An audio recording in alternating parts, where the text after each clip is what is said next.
செல்லாக்காசாகியுள்ள முன்னாள் உள்ளூராட்சி சபை மற்றும் மாகாண சபை உறுப்பினர்களை விலைக்கு வாங்கும் அளவிற்கு ரணிலின் அரசியல் வங்குரோத்தடைந்துள்ளதாக அகில இலங்கை மக்கள் காங்கிரஸ் தலைவரும் பாராளுமன்ற உறுப்பினருமான ரிசாட் பதியுதீன் தெரிவித்தார்.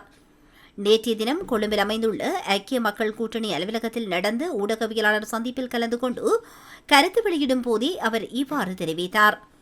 இங்கு தொடர்ந்தும் கருத்து வெளியிட்ட ரிசாட் பதியுதீன், ரணில் விக்ரமசிங்க அவர்களுடைய ஆதரவாளர்கள் சின்ன சில்லறைகளை, அதாவது பிரதேச சபை உறுப்பினர்கள், மாகாண சபை உறுப்பினர்கள், முன்னாள் உறுப்பினர்களாக இருந்தவர்களை விலைக்கு வாங்குகின்ற ஒரு கேவலமான படலத்தையும் செய்கிறார்கள். இதிலிருந்து விளங்குகிறது தங்களால் வெல்ல முடியாது என்பதை உணர்ந்திருக்கிறார்.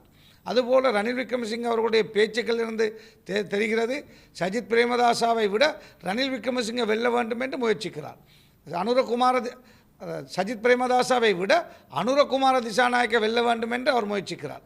ஏன் அவருடைய பேச்சுக்களிலிருந்து தென்படுவதை பார்க்கின்ற பொழுது அனுரகுமார திசாநாயக்க வெற்றி பெறுவாராக இருந்தால் 2-3 மாதத்திலே மீண்டும் கோட்டாவுடைய நிலைமை இந்த நாட்டிலே வரும்.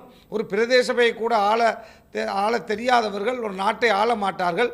எனவே இந்த மோசமான கஷ்டமான நிலையிலிருந்து பொருளாதாரத்தை மீட்க முடியாத தரப்பு தான் அனுரவுடைய தரப்பு.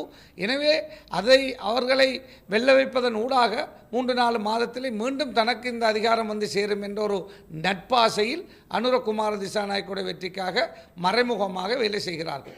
எனவே மறைமுகமாக சஜித்தை தோற்கடிக்க சதி செய்கிறார்கள். என்றாலும் மக்கள் புத்திசாலிகள்.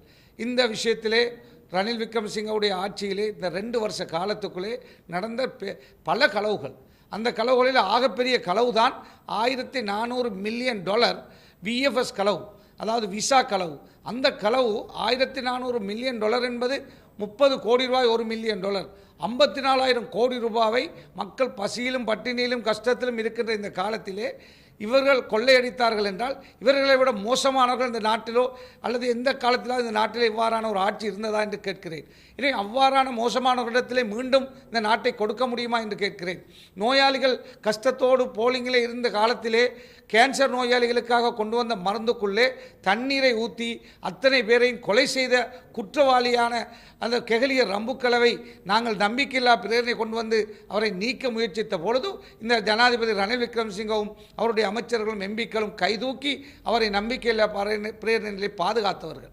எனவே அவ்வாறான மோசமானவர்களிடத்திலே மீண்டும் இந்த ஆட்சியை கொடுப்பதா என்பதை சிந்திக்க வேண்டும். எனவே இன்று ரணில் ஒரு மனிதர், ஆனால் அவரை சுற்றி இருக்கின்ற இந்த அலிபாபாக்கள், இந்த மோசமானவர்கள், இந்த கல்வர்கள், இந்த களவுக்கு துணை போனவர்கள் அவரை சுற்றி இருக்கிறார்கள். எனவே மாட்டு மக்கள் ரணில் விக்ரமசிங்கவை நிராகரிக்க வேண்டும்.